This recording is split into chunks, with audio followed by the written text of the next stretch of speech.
എല്ലാ വിദ്യാർത്ഥികൾക്കും പുതിയൊരു വീഡിയോയിലേക്ക് സ്വാഗതം. ഈ വർഷത്തെ Calicut university first allotment result പ്രസിദ്ധീകരിച്ചു. വിദ്യാർത്ഥികൾക്ക് admission.uoc.ac.in/admission എന്നുള്ള ഈ ഒരു വെബ് പേജ് വഴി നിങ്ങൾക്ക് നിങ്ങളുടെ റിസൾട്ട് ചെക്ക് ചെയ്യാവുന്നതാണ്. വെബ്സൈറ്റ് ഓപ്പൺ ചെയ്ത് കഴിഞ്ഞാൽ ഫസ്റ്റ് അലോട്ട്മെൻറ്റ് എന്ന് പറഞ്ഞുകൊണ്ട് കാണാൻ സാധിക്കുന്നതാണ്.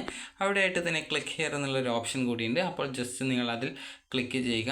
ക്ലിക്ക് ചെയ്ത് കഴിഞ്ഞാൽ വിദ്യാർത്ഥികൾക്ക് ഈ ഒരു പേജിലേക്കാണ് പോകാൻ സാധിക്കുക. അപ്പോൾ നിങ്ങൾക്ക് ജസ്റ്റ് ഒരു വീഡിയോ വിവരണം കാണാൻ സാധിക്കും. അപ്പോൾ ജസ്റ്റ് നിങ്ങൾ മുമ്പ് ഈ ഒരു ലോഗിൻ ചെയ്ത രീതിയിൽ തന്നെയാണ് ലോഗിൻ ചെയ്യേണ്ടത്. അപ്പോൾ നിങ്ങൾക്ക് ഇവിടെ കാണാൻ സാധിക്കും. ആ ഒരു ചെക്ക് ബോക്സ് ക്ലിക്ക് ചെയ്യുക. അതിനുശേഷം ക്ലിക്ക് ഹിയർ ടു പ്രൊസീഡ് എന്നുള്ള ബട്ടൺ ക്ലിക്ക് ചെയ്യുക.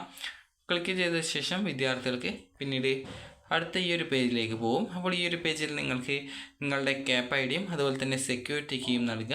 അത് ലോഗിൻ ചെയ്യുക. അതിനുശേഷം അലോട്ട്മെൻറ്റ് റിസൾട്ട് ഓപ്ഷൻ ഉണ്ട്. അപ്പോൾ അതിൽ ക്ലിക്ക് ചെയ്ത് നിങ്ങൾക്ക് നിങ്ങളുടെ അലോട്ട്മെൻറ്റിൻ്റെ റിസൾട്ട് നിങ്ങൾക്ക് അറിയാനായിട്ട് സാധിക്കുന്നതാണ്.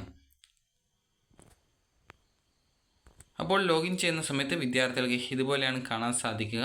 അപ്പോൾ വിദ്യാർത്ഥികൾ ഈ ഒരു പേജിൽ നിങ്ങൾക്ക് മാൻഡറ്ററി ഫീസ് അടക്കാനുള്ള ഓപ്ഷൻ ഉണ്ട്. അതുപോലെ തന്നെ നിങ്ങൾക്ക് ഇവിടെയായിട്ട് നിങ്ങൾക്ക് നിങ്ങളുടെ റിസൾട്ട് അലോട്ട്മെൻറ്റ് ചെക്ക് ചെയ്യാനുള്ള ലിങ്ക് ഉണ്ട്. അഡ്മിഷൻ ഡീറ്റെയിൽസ് എന്നുള്ള ലിങ്കിൽ ക്ലിക്ക് ചെയ്യുക. അപ്പോൾ നിങ്ങൾക്ക് എവിടെയാണ് അലോട്ട്മെൻറ്റ് കിട്ടിയിട്ടുള്ളത് എന്നുള്ള കാര്യം നിങ്ങൾക്ക് മനസ്സിലാക്കാൻ സാധിക്കും. അപ്പോൾ അതിനുശേഷം മാൻഡറ്ററി ഫീസ് അടക്കാനായിട്ടുള്ള ഒരു ലിങ്ക് ഇവിടെ നൽകിയിട്ടുണ്ട്. അപ്പോൾ അതിൽ ക്ലിക്ക് ചെയ്തുകൊണ്ട് വിദ്യാർത്ഥികൾക്ക് മാൻഡറ്ററി ഫീസ് അടക്കാവുന്നതാണ്. അപ്പോൾ വിദ്യാർത്ഥികൾക്ക് ഈ ഒരു വീഡിയോ ഉപകാരപ്രദമായിട്ടുണ്ടെങ്കിൽ ലൈക്ക് ചെയ്യുക, ഷെയർ ചെയ്യുക. Thank you for watching.